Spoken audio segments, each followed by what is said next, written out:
Welcome to Through My Eyes, our series of interviews with Mohawk Valley veterans, sponsored by David Warner and the Studio 25 Podcast Network. I'm Ralph Renzulli, your host. Thank you for watching. I'm honored to have with me today Paul Daw. Paul is from Fort Plain, and he served in Vietnam from November of 1969 to May of 1971. He received 3 Bronze Stars, including 2 for Valor, and 2 Purple Hearts, among other citations and acknowledgments for his time in Vietnam. Paul, thank you very much for doing this. I appreciate your time, and thank you for your service. Good morning. Thank you for having me. Oh, you're very welcome. Glad to do it.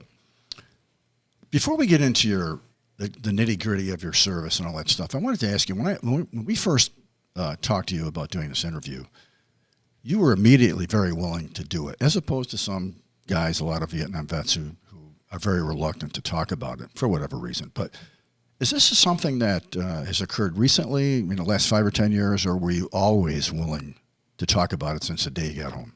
I'd say in the last 15 to 20 years, I've become more open about it and finding that talking with other vets, my way for my PTSD and different various problems, that it was nicer to smile.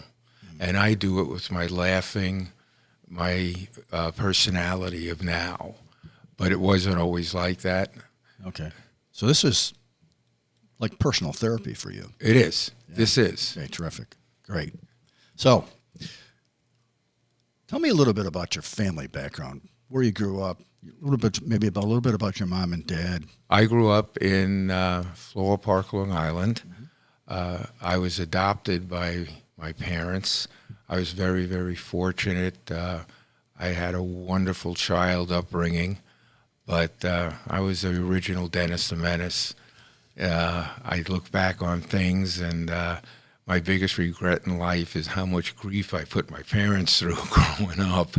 But when I graduated high school, I went to Orange County Community College for a year, and I just wasn't mature enough to take on the college scene, where I wasn't. It was more playing softball and having a good time. And one day I got a letter from Uncle Sam saying greetings, and I was drafted into the U.S. Army.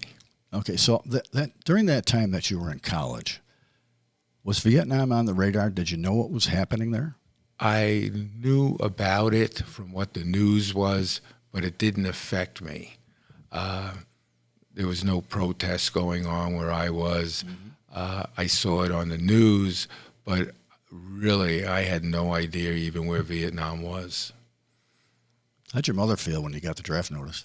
Very upset. My mother was a very subdued person.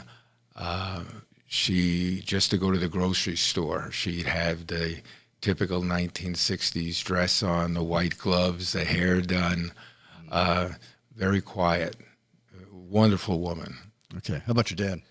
Dad, well, there's another story. Typical Irish Mick, great cop. He was a really great guy. Ruled with a stern hand, and in those days, not like now, when your mother turned around and said, "Wait till your father gets home," you begged your mother not to say what happened. I did a few of those too. Yes. She usually covered for me. Yeah. It was reversed. My father usually covered for me.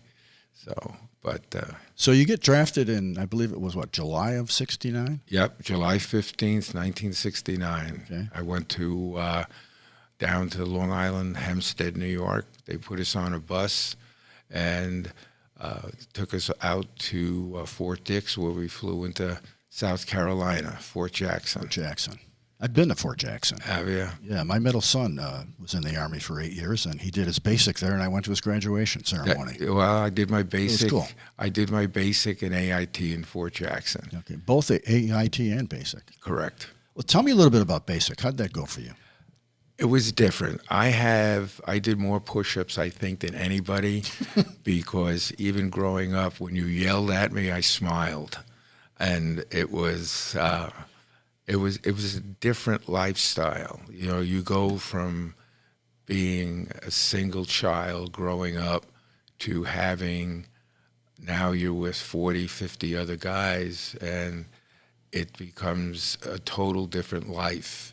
It was quite a change for me. Yeah. So you went from being Dennis the Menace to being in front of a drill instructor who Right. probably straightened you out. Well, when I got to Fort Jackson, they put a number around me on my neck to all the guys, and I'm looking down the road, and here is the largest Negro black person I've ever seen in my life with a drill instructor.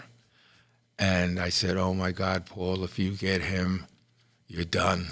I'm whose name did he call? Yours truly. But it was a wonderful thing. He was a great guy. I bet. He really changed all these different walks of life into one mold. Mm-hmm. And Sergeant Avery, I'll never forget his name. Sergeant Avery. So he's forget his name. He's getting you ready to do what you had to do. Yeah. How did you make it through basic physically? Were you in pretty good shape coming out of those days in college? No, I really wasn't. They took us and gradually, from the running in the morning to PT for 2 or 3 hours, the different things. But by the end of the 8 weeks, we were all in good shape. Okay. It was, as I said, it was different from 5 o'clock in the morning till 8 o'clock at night. Mm-hmm. Same repetition, same thing every day, just about. Did you ever fire a gun before you went to basic? 22. Just a 22. Just a 22. Were you a decent shot? Yeah, basically I was, Okay.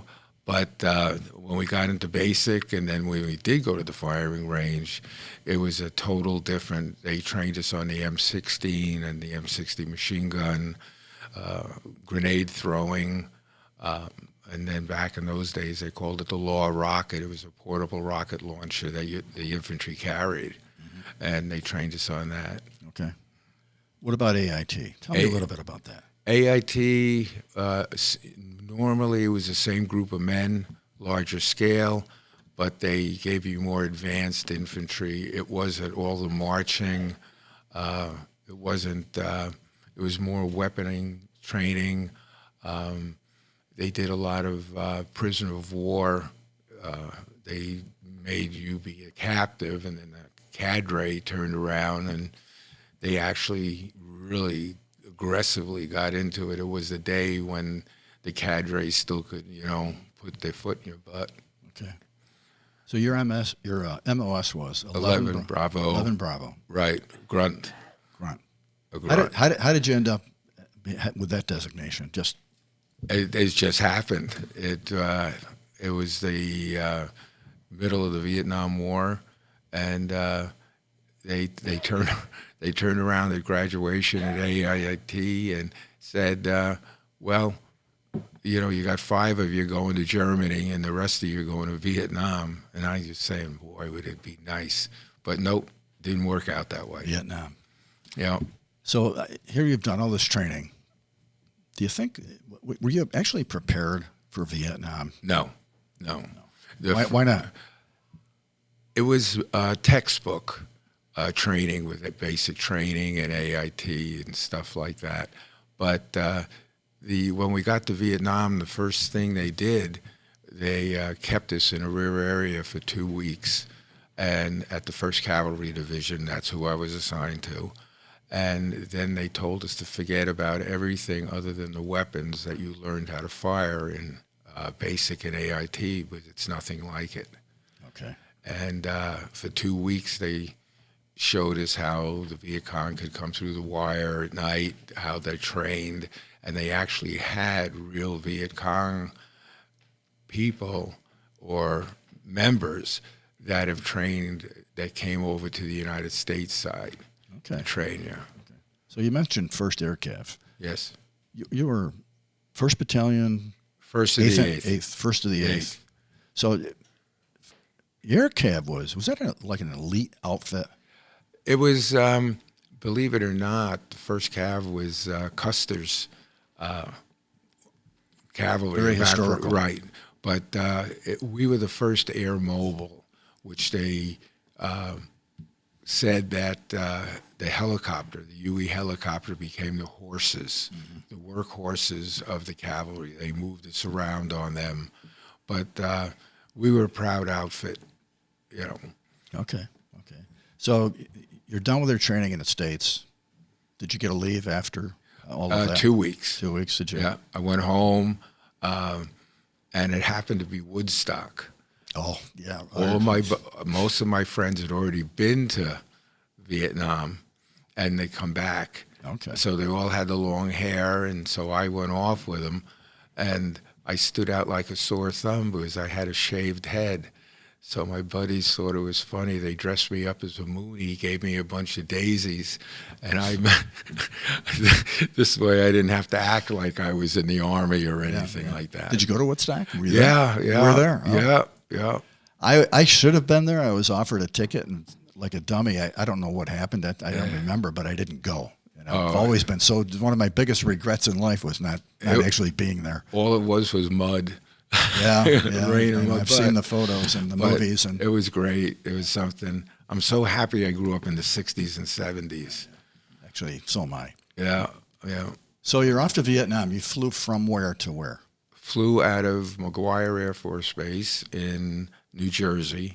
We went into Fairbanks, Alaska, over to Hong Kong, and then into Benoit.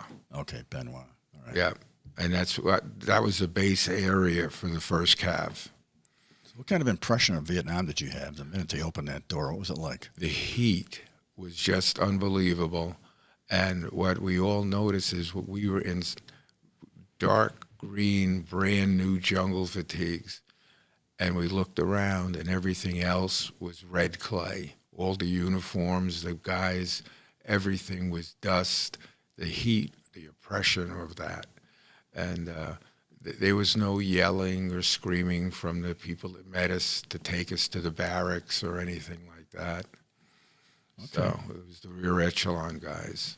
So what were the first few days like? Orientation, or what did you do? We had to sign up for the treasury bonds, of course. Oh, okay. We had to sign our will, our life insurance policy, who it went through. It wasn't, it was sort of a very negative first couple of days. And then they put us through these classes. And as I said, they showed us, what it was like or what we'd run into out in the jungle. Okay. So you were, I think you told me that your base camp was actually Song Bay? Song Bay. Okay. Tell me a little bit about Song Bay. We flew out of Benoit when we went in. We went in on UE helicopters. We landed, and it was nothing but a dust bowl on the side of a mountain. All the artillery was, sandbagged around. And the guy turned around and said to me, well, you're going to sleep right there. I could put your stuff in. It was a piece of Quonset covering with sandbags on it. Well, we had gotten there just about dusk, so we went in to sleep. We didn't realize that the 188 cannons, artillery, was right next to us. And they had a fire mission at 3 o'clock in the morning. And that was like, we all thought we died. Yeah. That bit of an awakening where you were. Where it was. And the ground just shook. And then the next morning we got up, and they took us to the company that we were going to be assigned to, the headquarters, and was the Alpha Company we got assigned to. So what was the mission of Alpha Company? We were a search and destroy company. We'd go out for 14 to 30 days, get resupplied every third or fourth day, and just go out to look for the, Viet Cong or the NVA. Okay. I want to talk a little bit about the geography, but before we get into actual combat that you saw, because I know you saw a lot of combat, you were kind enough to give me this book. Right. Written by Jim Ross. Right. Who I believe you served with, even though he was in 25th Cavalry, or 25th Infantry, I believe. Right. But he was with you in First Cav for a while, right? Well, 25th went home when they started to de-escalate Vietnam, and he didn't have enough time to go home, so they shipped him over with another gentleman over to the 1st Cav Division. Okay. but that was after I had already been there for a while. Yeah, one of the things I wanted to talk about is some of the element. Not only were you fighting the North Vietnamese and the Viet Cong, and typical enemy, you also had the elements. You had the weather, you had the landscape, Right. the bugs, and all that stuff. And he was telling a story in this book. I believe it was Landing Zone Rash, or Landing Zone, not Landing Zone Rash, Landing Zone. I can't remember the name of it now. You'll probably recall it. But he was talking about a scorpion nest. And he mentioned you in this book, that you were there when this happened. Yes. You discovered a bunch of scorpions. Tell me about that. Well, it was everything over there was like red ants or whatever. Well, I had put down, we were going to in the jungle when we set up our night position outside of, it's LZ Rash. It was LZ Rash. Okay. Well, you put your poncho liner down, and then you got this air mattress that was from the Korean War that you were lucky it wasn't dry rotted, and you put it down. Well, anyway, I had put it down on a scorpion's nest, and in the middle of the night, the scorpions popped the air mattress. I got up, and they were just all over me. Thank God I didn't get bit. And everybody all of a sudden realized where we were and what we were on. It was a whole nest area. How big were these things? Oh, good 6 inches. Okay. Yeah. But normally the bugs in Vietnam were just astronomical. The spiders, you had 100 snakes over there. 99 were poisonous, and the 100th was a boa. Oh my God. So, and then we had the bamboo viper, was a green snake, we called it, and they gave it Johnny one step. If it bit you, you could take one step and that put you into cardiac arrest. Oh my God. So it was, between the bugs and everything else, you were actually fighting a losing battle. Yeah. Yeah. In the book, he mentioned that you started to say what happened to a guy who was bitten, and he said, "Paul, I don't want to hear it. Stop right there. I don't want to hear what happened." Yeah. Yeah. So tell me a little bit more about the geography around Song Bay. What was that like? Very hilly. The jungle is just intense. It's called Three Canopy. Okay. The jungle growth was in layers, and a lot of the time you knew it was daylight, but you couldn't see the sun or anything like that. And it was mountainous, the water, everything was polluted. So you couldn't drink anything that you found. Okay. So Song Bay, I believe, was in the south, maybe the bottom third of Vietnam? Right. It was down in Central Highlands, down in the lower. Okay. Yeah. So how long did it take before you went on your first patrol, your search and destroy patrol? Well, we flew into Song Bay. The next morning, they flew us out to where A Company was on their resupply. And as we came in, we thought we were going to die because the helicopter pilot just dropped out of the sky. And we thought we were going down, but he was looking. We looked out, saw a little purple smoke out in front, and down we went. And I was under the impression all pilots were like 40, 50 years old. And the guy flying the helicopter was my age. You were 19? 19. Yeah. And he just took that UE and put it down in this tiny little clearing. And it was just amazing. As I said, we thought we were goners. He just fell out of the sky and he went down. We jumped off, got assigned to first squad, and that's where I met my buddies. 5 total strangers, from every walk of life you could think of. And the next morning we were out on our first mission. And they stuck me right between all of them so that I would know what to do. So you had somebody to show you the ropes. Oh, definitely. The basic training and that kind of stuff, I felt, did not prepare me for what I was about to see in life. Okay. All right. So Tell me about the first time you had to fire your weapon. I assume you were carrying an M16. Right. I had an M16. We went out, and it was on the first mission. We were out about a week, and we came into a village, and all of a sudden the point man just, he dropped to the ground, and we all went down, and they were waiting for us in an ambush coming into the village. So all the other guys, I was just watching what they were doing, and we split, went on one side of the road, and I went with the other. And we just got in a firefight with the people in the village. Anybody get hurt that day? No, not on our side. Okay. The other side did. A lot of them? A lot of them. No, but that was my first time I'd ever seen somebody that had been killed in action on the other side. What's it like when you have to shoot somebody the first time? What's that feel like? I didn't know if I could do it. Yeah. I really didn't. I wasn't brought up that way. Mm-hmm. But you realize quickly that they're there to kill you, and the only way you're going to walk away is if you take their life.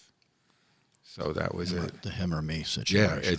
Yeah, and that's all it is. It's when you get into combat, your brain is so far fast of what you're supposed to be doing, and you're counting on the guy next to you. And as I said, I was so fortunate to have my buddies that we become lifetime buddies. Bonded. We're brothers. I mean, all of us. The youngest was 17. And the rest of us were all 19, 18. And as I said, from every walk of life, you bond, a brotherhood, because you're relying on them to keep you alive. Okay. So tell me about your first Purple Heart. How did that happen? First Purple Heart was August 7th, 1970. We had gone out on a search and destroy mission. I was on a patrol, left the platoon area. We went out, and I was the drag man, the last man. And we got out, and we heard movement behind us. And while we were going out, the NVA cut us off between our platoon, so they couldn't fire out to cover us. So the sergeant at that time yelled at me to turn around and start to walk back. And I took about 4 steps, and the last thing I remember was 3 puffs of smoke I saw coming out of the bush. Mm-hmm. And I realized they were shooting at me. So the first round went out right through my M16, the butt of it, second to the canteen, and then the third one just went in and out on my ribs. Okay. And I went down, but when I went down, I saw the perpetrator, the NVA soldier, moving, so I just opened up on automatic and I hit him. Went down, and then afterwards, while we were waiting for the medevac bird, the captain come up to me. He said, "You shot one of the first red Chinese soldiers that we did run across." Wow. He says he was about 6 foot, 180 pounds. Wow. Yeah. But he never got a 4th shot off. No, he didn't, because in the magazine that he had, they had gotten M16 rounds fit the AK-47. Well, it jammed going into the cylinder. You are one lucky son of a gun. Wasn't my time. Well, otherwise, it would have hit me dead center. Yeah, that would have been the end of it. Probably. Done. How long were you out of action due to this wound? 3 weeks. That's it. 3 weeks. Oh yeah, they patched you up, and as long as you could move and walk and eat, back you go. So having been wounded that August, did it change your attitude about the way you conducted yourself after that, or what was the impact? The impact was my head became, it's on a swivel. I was so aware of everything that was going on.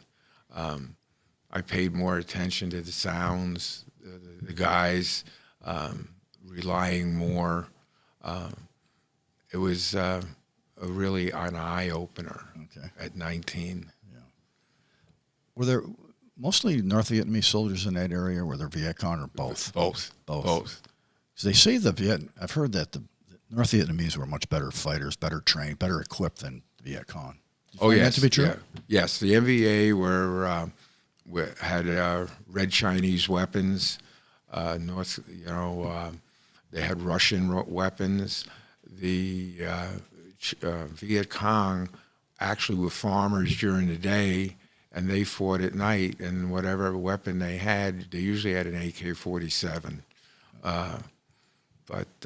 No, the regular NVA, they had the proper grenades, the uniforms, pith helmets, the whole 9 yards. Were you close to Cambodia? Yes. You were in Cambodia at one point, right? One time we were going into Cambodia. We had been told there was a POW camp, and they sent us across the river into Cambodia, and we were about 4 miles from it, and all of a sudden the captain says we're going back, and we couldn't understand it, and that's when President Johnson ordered no troops into Cambodia. So interesting. I think it was Johnson, or it could have been Nixon. I think it might have been Nixon. Nixon. At that point. So he was elected in 68. Right. At any rate, so in May of 1970, this is when there were the 4 kids shot at Kent State, all the demonstrations, all the protests. I was actually in college, and that semester I didn't even have to take a final exam because there was so much uproar. And I went to school one day, and the prof said, "Hey, you guys are all going home. Whatever grade you have now is what you're getting. Right. We don't want any trouble." So here you are. This is all going on in the United States, and here you are out in triple canopy jungle. Right. Were you aware of what was happening over here? Not really. No. It was we didn't get much outside information or what was going back on other than a letter from your parents. They might write a little something. They had a newspaper over there called Stars and Stripes, right? But it was very pro-American. There wasn't anything really going on. I mean, we had all the peace signs, the necklaces, and everything like that. Yeah. And all of a sudden, after you're in a couple of firefights, you get real religion. It was just like that. But as far as knowing about Kent State or anything like that, wasn't aware. Okay. So when you were going into Cambodia, what was the mission? What were you doing there? We crossed in there. We were actually going to look for our company was actually going to go look for the POW. Oh, that's camp. The POWs. Okay. Right. And I think just my personal opinion is I think they didn't want us to find them. That's why we were really called back, because it would have, I think it would have upset the apple cart. So it's political. Yeah, all political. Yeah. That's all it was. That's pretty sad for those guys that were. They were. Yeah. So we actually, one of the two guys from Little Falls who were killed in Vietnam, or died in Vietnam, one was Stash Zataki. He died in a Viet Cong prison camp, Christmas Eve, 1969, I believe it was. Wow. Starved to death. Oh, yeah. Yeah. And there was another guy there who wrote a book about this later on called "Why Didn't You Get Us Out?"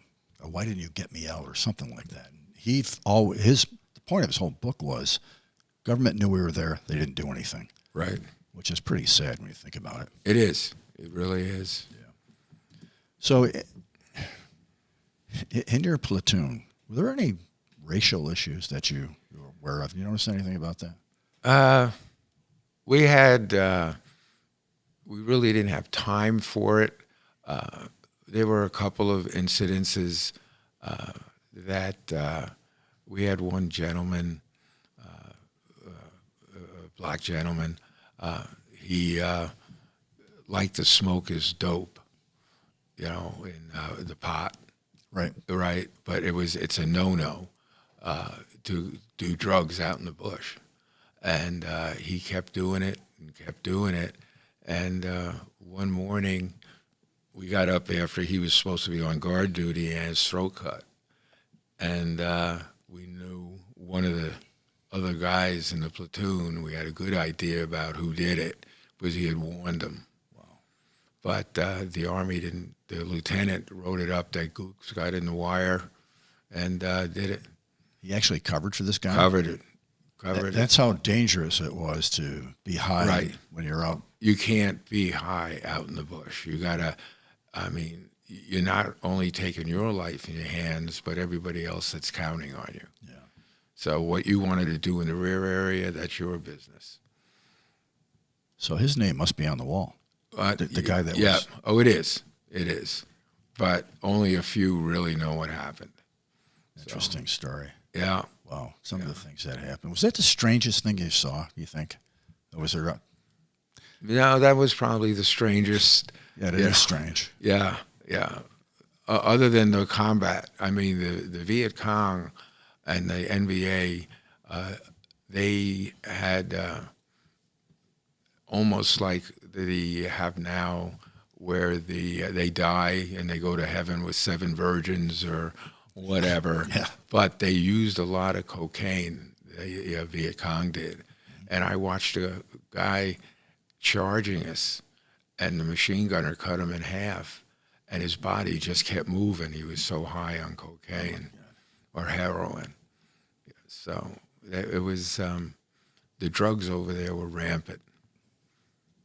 Did you have any contact with the Vietnamese people? I'm talking about the villagers and. No, No, I didn't trust any of them. I didn't, you hear stories. I heard stories about the little kids coming up, offering the guy a can of Coke and then pull a grenade, and, but I never had any dealings with them. I don't know if you've ever watched any of the movies that have been done over the years regarding Vietnam, but I remember watching Platoon and that famous scene of burning a village down. Did you ever see anything like that? No. Never had to participate in anything like that? No, nothing. Okay. No. So you were out in the boonies most of the time. Right. Anywhere 14 to 30 days, So, and the most important thing is everybody laughed was keeping your feet dry. Oh. Yeah. That was a change of socks. That was the most important. You got them resupplied more than you got regular clothes. So. Did you get resupplied often? Usually every 3rd to 5th day we'd get it, but it depended where you were and if they could get a helicopter in. Okay. Or if they just flew over and they call it a kick out, where they just kick out the side, the boxes and that. Right. So you got ammo, probably sea rations, water. Yeah. No beer? Well, you got 3-2 beer, but, warm beer. 1 beer, that was it. And it was so bad, it was, I bet. And we had guys that actually traded their water off to carry more beer, but, Interesting. That's another story. Yeah, I bet. Yeah. So tell me about the second Purple Heart you received. Second Purple Heart is we were on the fire base, and we got resupplied, and they brought in a whole pallet of Bangalore torpedoes, which were long, almost like a torpedo that you see in a submarine, but thin, and they put it into the caves so the guys wouldn't have to go in and they could blow them in. Well, they left them on the LZ that night, and that night we turned around and the Viet Cong had seen this, so they came in, shot them up, and they exploded right in front of our position as they ran up. So I got hit with a bunch of shrapnel in the side of the face and that. So you were out of action for a while from that as well. About 10 days. Yeah, I didn't even know Steve, one of the guys that was real close, was still in touch with. He said, you're bleeding on the side of your face. And I said, no, I'm not. And I put my hand up, and it was just all red. I had shrapnel all down the side of my face. Oh, so luckily, again, knock on wood, it wasn't my like time. I said before, you're one lucky man. I am. You actually were in Vietnam for 18 months. Correct. Which is unusual, I think, because most tours were 1 year. Right. Why did you do 18 months? Because when I went over there, foolishness, I didn't have enough time to go home when the Cav went home. So they sent me up to the I Corps up by the DMZ. Okay. up to July, and they didn't have a lot of combat veterans, so they offered me a promotion, and I took it, and for 6 months extension, and I got little did I know I was going to be assigned to a ranger company, and boy, that was a wake up. I saw more action in those months than I did the whole time with the 1st Cav. I want to ask you about the Rangers, but before I do,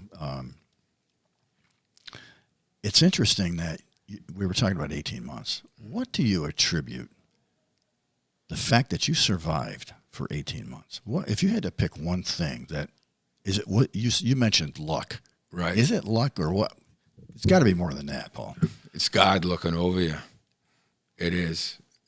My father always told me the day you're born, God puts a date when you're leaving.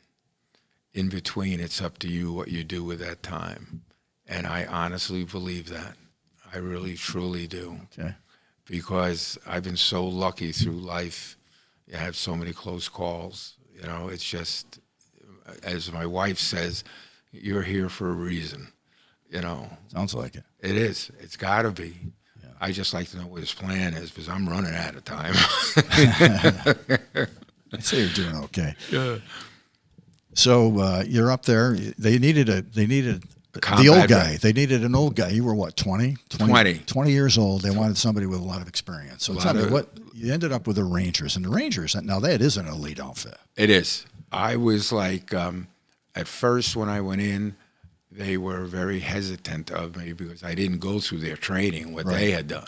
Right. I was just assigned there, but they, after a while, they felt comfortable with me. I actually, when I left, they gave me the Ranger tab. They put it on my DD 214, and but it was what they went through for training is just ungodly. I just couldn't imagine it. But you talk about a great bunch of guys to work with that trusted each other, and they didn't have a second thought about anything. And never would they leave anybody being first in, and nobody gets left behind. So, But I saw more combat in those couple of months than I had. It was right up on the DMZ. So why was there a lot more combat for you up there? Well, they had that's where the North Vietnamese came down into South Vietnam and down the different roads and that. And we went out as a 14-man team. And we went out and we were there to do nothing but upset this travel coming out of the north. Talking about the Ho Chi Minh Trail? Yeah. Down the Ho Chi Minh Trail or any of the other mountain trails. We went out and blew bridges, so they couldn't bring any. They actually had tanks, the North Vietnamese, Russian tanks. But it was something else. Unless you've been there and believed it and seen it, you just can't believe what combat is like, So was that combat different than the combat you saw in the southern part of Vietnam? Definitely. What was different about it? It was more open, roads, villages, ambushes. It was more of a open warfare type thing, as far as the bridges and, the actual combat between the two sides. Are you saying it was maybe a little bit more similar to combat in World War II or Korea? Yes, yeah. As opposed to the jungle. Yeah. Khe Sanh, different things like that. When they bombed Hanoi, the B-52 strikes. It was really a more open type fighting. You mentioned B-52s. Were you ever close enough to feel? A B-52 strike, you could be 2 miles away and the ground would shake.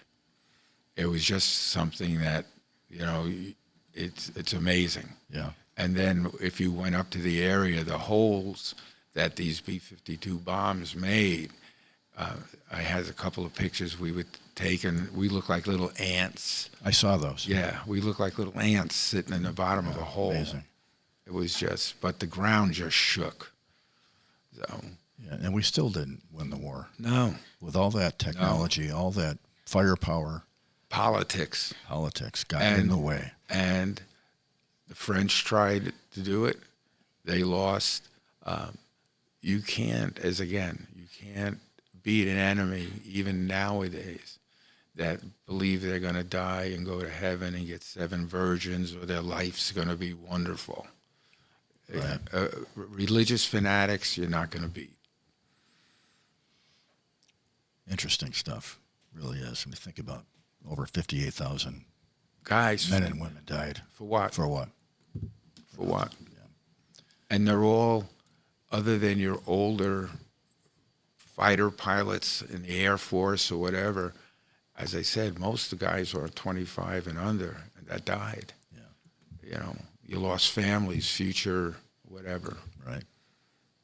Well, getting back to you, you have 3 Bronze Stars, 2 for Valor. Right. Tell me about that. Well, we got into an ambush when we were back in the Cav, and we got pinned down, and I was the only one that could get around to flank to get to the enemy, and I charged 19, John Wayne, here I come, right? I charged the enemy position at the machine gun nest, and I lucked out again. I didn't get hit.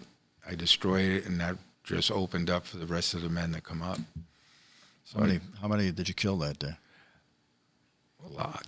Yeah. A lot. So I never counted the bodies, but, you know, I stop and think about how many lives I've changed on the other side, you know, just as they did with us. Yeah. You know, and it's hard to justify it. Yeah. But you saved a bunch of people. That was it. Your guys. Yeah. The Bronze Star reads for the that I got the guys to run up behind me basically and charge the position, because you know they just followed what I did. Now I should have ran the other way really, but You had a different mindset. yes, totally. Maybe today it would be different, but back then. I couldn't run a half a block now. Yeah, me.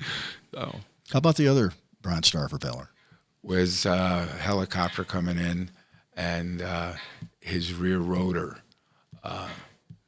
caught a bamboo and just dumped the helicopter on its side. And my other buddies that are in the book, we were right there, so all of us ran up and dragged the pilots out, and the men that were on there, we got the ammunition off while it was burning. And that's how we got, each one of us got the Bronze Star for that. It was a non-combat type thing. But it was still heroic. I right. mean, that's why you got Yeah, and we didn't even think about it because the chopper was on fire and these pilots were stuck in there. Sounds like you had instinctively reacted to a lot of these situations where you probably didn't even really think about it. You just reacted. You thought about it afterwards. And you thought about, holy mackerel, that could have turned around and been a different aspect. Did you ever get used to that? How do you? No, you don't get used to it. You don't get used to it. Every day we used to wake up and just say, okay, is today the day? Yeah. You know. How'd you deal with the fear? You must have been afraid. Oh, yeah. I was scared to death. Yeah. I was a 19-year-old country kid, city kid, whatever. Yeah. And I had no idea about any of this. You know, brought up in a religious family, you know. But, yeah, it's you're taken from a mom and pop's situation to that. And how do you justify learning that in 6 to 8 weeks? Yeah, just thrown into the fire. That's it. Yeah. But to survive, you had to count on the guy that's next to you. Right. You know? How about the other Bronze Star? That was the one with the machine gun, the helicopter, and then the one with we had an ambush that we had a couple of guys wounded, and we went out and got them and dragged them back while we were under fire. And that was that. So, Okay. you know, and you don't think about it. You know, that's your brother out there. He's calling for his mother. He's calling for God.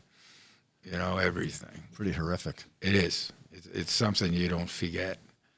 Oh, But, yeah. no, so. Yeah. Did you ever have to walk point yourself? Oh, yes. Yeah. What's that like? Scary. Because you're actually out maybe 20 feet in front of the rest of the squad, or the platoon. So they're counting on you to pick up everything, see, hear. And then after I did that, when I was in the South, I changed over to a machine gunner, the 60 gun. And the reason why is you didn't have to pull night duty. You know, you were set up in your own foxhole or area, but you could get a full 8 hours sleep. But the gun was, you know, it was terrible going through the jungle with the machine gun because it caught on everything. It was heavy. But 8 hours sleep back in those days was a lot. How did you? I can't imagine even trying to sleep out there. I mean, it had to be difficult. After a while, you're exhausted and you're counting on the guy that's on the night watch. Yeah. You know, they rotated, excuse me, they rotated every hour on the hour, you know. So it wasn't like one guy sat there for 5 hours. And it was pitch black out there, right? Pitch black, and the sounds the jungle make. And the worst was when it rained, because you couldn't hear what was really going on. Monsoons. Yeah, yeah. So you had six months of 120 degrees and 6 months of being wet. I can't imagine being chilled and wet. Oh, it is. Terrible way to live. And that's why you kept dry socks. How about your underwear? Never wore it. Didn't wear it. Nobody wore them. Yeah. Nobody wore them. How long did you go without taking a shower or getting cleaned up somehow? Sometimes 3-4 weeks. Just, you know, we had long hair. There was none of that, you know, when you went back, there was a barber on the base or whatever. Yeah. But most of us had hair down over our ears or hadn't shaved. We all had beards. You know, it was pretty stinky, huh? Oh, it's terrible. Can't imagine. Terrible. You couldn't believe you went, wow, that's me. You know. Yeah, I bet. So, tell me about something you did for fun over there. Did you go out? You must have had an R&R at some point, right? R&R, we went to Hong Kong. Okay. We were in Hong Kong for a week, but all we cared about was getting a steak, seeing a round-eyed girl, which you didn't want to see anymore, you know, Orientals, and sleeping. And that's what it was. I mean, you had guys that went out to the local brothels or whatever. That was up to them. But the group that I was with, all we cared about was a hot shower, and we stayed in a hotel. Okay, so you had a little bit of, you were able to unwind a little bit before you went back. Yes. Okay, all right. So what was it like when you got to be a short timer? Scary. It was. I mean, you really. Well, it was. There was a saying: if you didn't get killed in the first 3 weeks, you got killed in the last 3 weeks for being overcautious, or you know, your head's not in the play. You're ready to go home. You're thinking about your family. You're thinking about the old girlfriend. Yeah, you're not focused like you were before. No. In between, you knew you weren't going anywhere. And like as I said, in the first 3 weeks, you don't know what you're doing. Yeah. So. There was one other thing I wanted to ask you about combat, and that's the rules of engagement. Did you ever have a problem with that? No.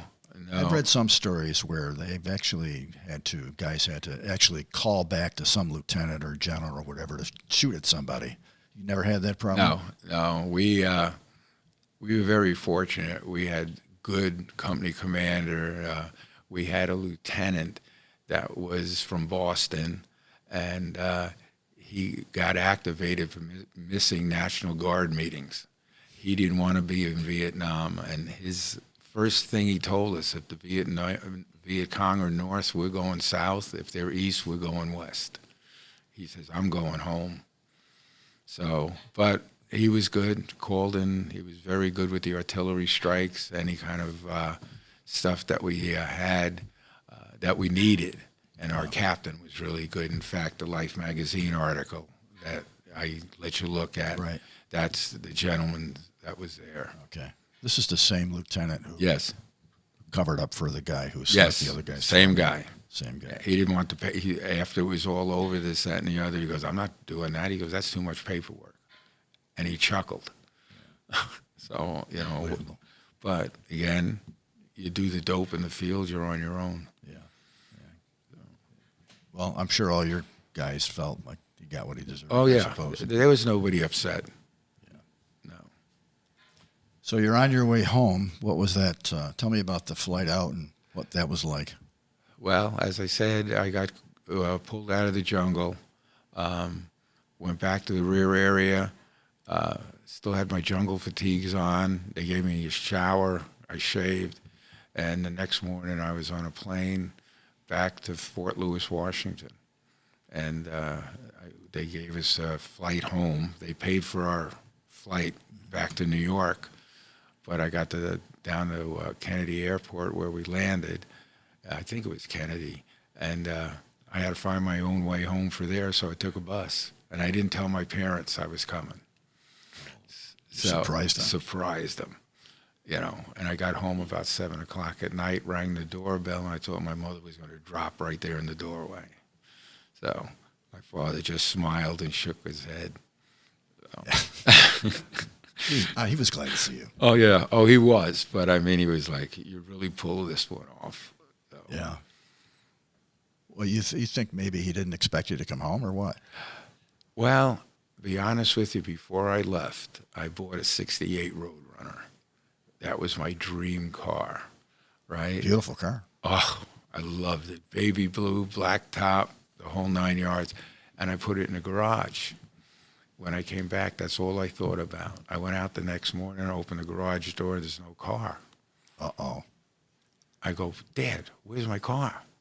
He goes, I didn't think you were coming back, so I sold it. Oh, no. Yes. You have to be kidding. That's the God's truth. What did you say to him? I just looked at him, and he just like Must have been this. pissed. Oh, I was. But you know what? I could see where he was coming from because he saw everything on the TV. Oh, the nightly news. Everything. Walter Cronkite and the rest of them. Unbelievable. So It's a good story. It's a sad story, but it's a good story. what a beautiful car. Yeah, I can't imagine. Yeah, I actually, one of my brother-in-laws had one. Yeah. Back in the day, he was a Marine. He was in the Marines actually. Yeah. And when he got home, that's what he bought. Yeah.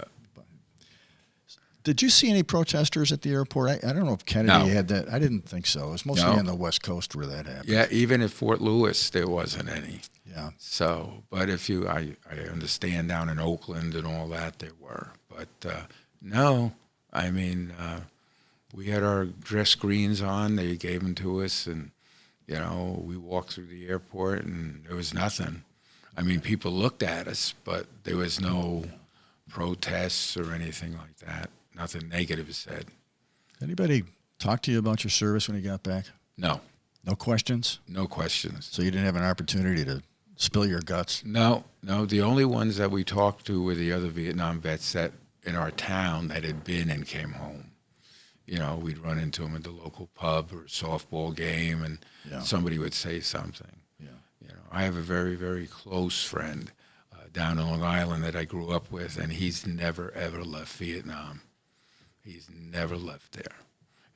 He calls me up, hey, bro, how you doing? Remember this, remember that? And, that's all he talks about. So he's stuck on it. Yeah. It's sad. A great guy. It's comical. He's just not the guy that I grew up with. Yeah. It's interesting how an experience like that impacts people in different ways. Yes. Right? Now, how did it impact you? I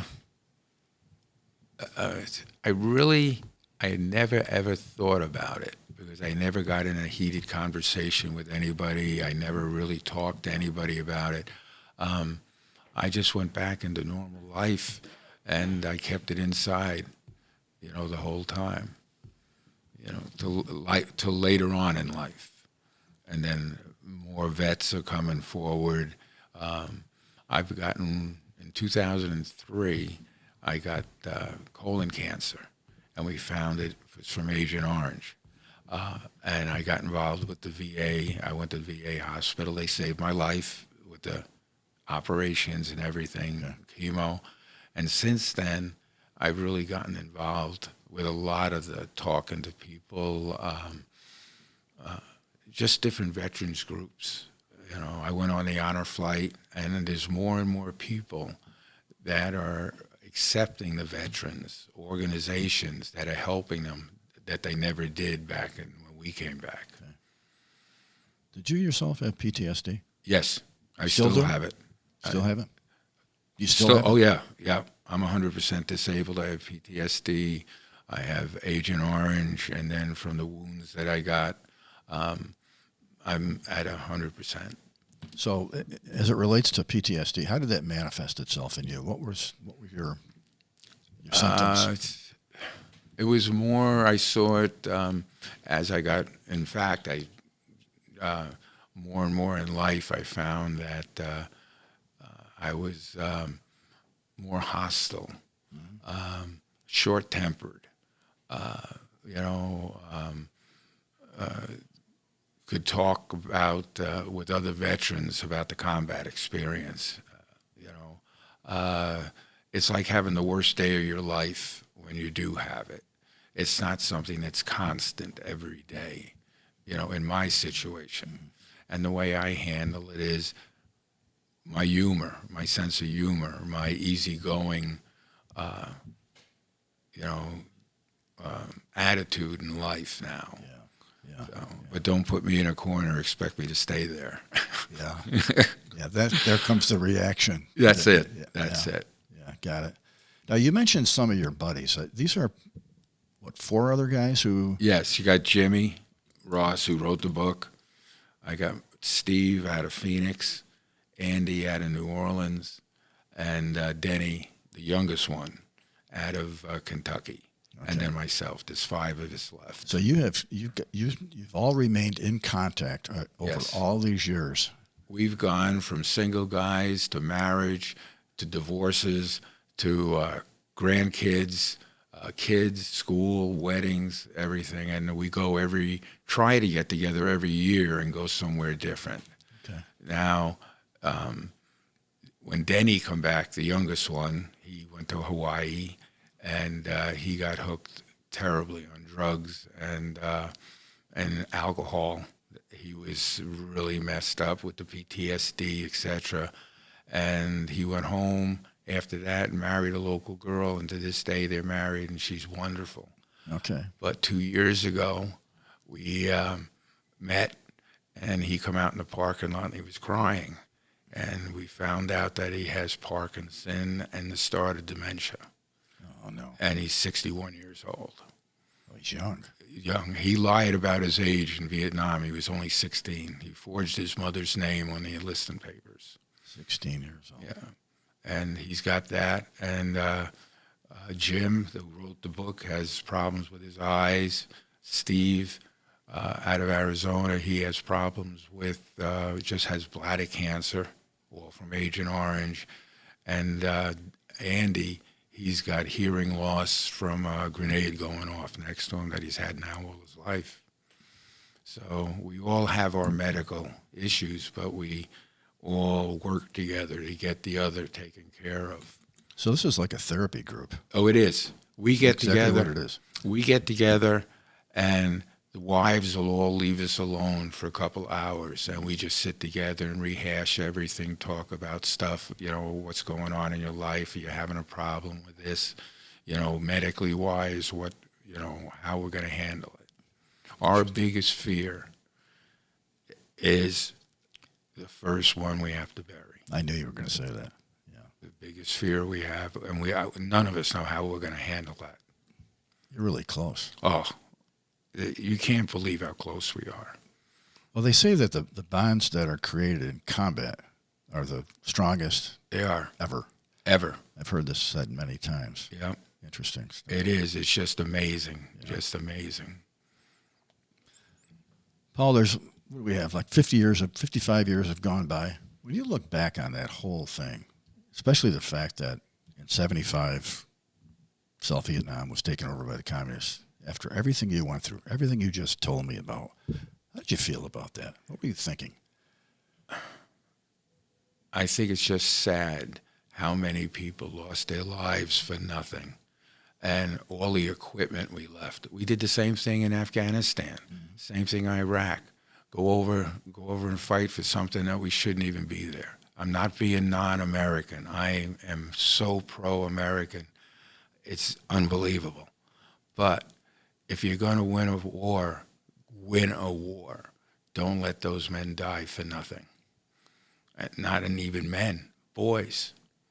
You know, we went there at 19, and by 20, we were grown men, you know, and people couldn't understand that. You know. Kissinger and Nixon said, well, we have to have peace with honor. Do you think we had peace with honor? No. There was no peace with honor. Yeah, there was peace with dishonor, you know, for the politicians. The soldiers that fought over there, we fought with honor, and we did it for our country. You did your job, did your duty. Did our duty. Every walk of life, when the country called us, we went. So we did it with honor, and I have no regrets. Well, I thank you for your service. Yes, you're And welcome. I've always enjoyed talking to people like you, because I can't imagine how I would have reacted. I would hope I would react the way you did for my buddies. But anyway, I really appreciate you doing this. Thank you very much. You're welcome. And that's Paul Daw, hero of the Vietnam War. Thank you for watching.